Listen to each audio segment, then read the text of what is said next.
Hello, everybody, and welcome on in. The playoffs are here for the UFL. We got 2 games to go over, a trip to DC on the line for these 4 teams. Let's waste no more time and dive right into the playoffs. It all begins on Sunday at 3 p.m. as the DC Defenders are traveling to the Orlando Storm. The Storm are 3.5-point favorites in this one. This game's going to be taking place in Daytona Stadium, about an hour or so away from Orlando. This should be an interesting game, not necessarily a home game for the Storm, but also not necessarily a neutral site game either. It should be a pretty interesting one. This is the third straight meeting between these two teams, and in those past 2 meetings, it has been a one-score game each of the past 2 times. So these 2 teams play each other, and they play each other close. That's going to be a very interesting matchup then with the third straight meeting, and these teams just get knowing more and more about each other.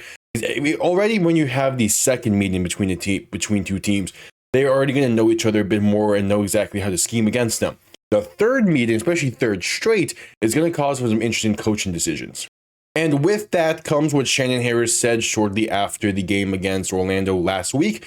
Jason Bean is going to continue to be the starter for DC, and I do like this decision. I think this is the right decision. Jason Bean gives you a higher upside at quarterback compared to Spencer Sanders, because when Jason Bean is able to connect on his throws and push the ball down the field, he is going to create some magic plays. But on the flip side, he is a bit inconsistent and a bit inaccurate, so you really take in the good with the bad in this one.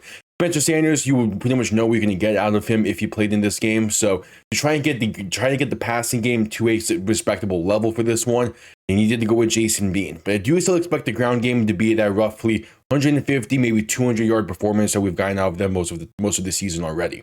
Orlando is a team that you pretty much know exactly what you're going to get out of them, so I'm not going to waste too much time talking about them because they're a roughly high 20-point per game team with a defense that plays consistently well, a running game that's pretty consistent, and Jack Plummer continues to be very efficient on the season. Still only 1 interception thrown, and is probably going to be the league MVP. My main storyline in this one for Orlando is going to be Anthony Beck. How is he going to handle himself and get this team ready entering the playoffs? As this is a very similar situation as what he's been in the past 2 seasons when he was a coach with St. Louis. The only difference is instead of this being in St. Louis, it is technically an Orlando home game, but it's the exact same spot, a home playoff game, ready to try and make a championship game against DC as well, the team he played last year and lost to. So Anthony Beck is more so my storyline for this game for Orlando, and I do think with what we've seen this season, it does feel like this is a differently kind of coach team, even though it's still Anthony Beck compared to what we saw years prior, but it just feels slightly different. So with all of that, I do have the Orlando Storm winning this one and punching their ticket to DC. I think in the first year of existence for the Orlando Storm, they have really surprised me this year, being 8-2 and the 1 seed. And just the way that they play is consistent, it's reliable, it's effective. You know what you're going to get. There's not a lot of risk there. DC, especially without Jordan Ta'amu, you don't really know what you're going to get, especially with Jason Bean behind center. But with Orlando, just the consistency that they do have and their style of play is going to make me lean in favor of them, so have the Orlando Storm playing in the United Bowl. And immediately after, at 6 p.m. on Sunday, the Louisville Kings travel to the St. Louis Battlehawks. The Battlehawks are 1.5-point favorites in this one. And typically, the main thing for this game for me would be that this is in St. Louis. The Dome is a very tough place to play, even with how the Battlehawks have been playing this season. It is a very tough atmosphere. But on the flip side, 2 of the last 3 games for the Battlehawks were at home, and they lost both of those games. This is not the same St. Louis team that we're used to. There have been a very hit-or-miss team. Luis Perez, he shows flashes, but then he can't get the job done in other moments and plays rough in other moments. The red zone offense has not been as good as what it once was. All around, it's just a very weird team, and especially the offense-wise, I don't have a lot of faith in St. Louis's offense. Their defense is still really good. Peter Tamupanu still continues to be a threat, as does Travis Feeney, as does that back end in the secondary. It is a really good defense, but you can only do so much when the offense struggles to get proper points on the board.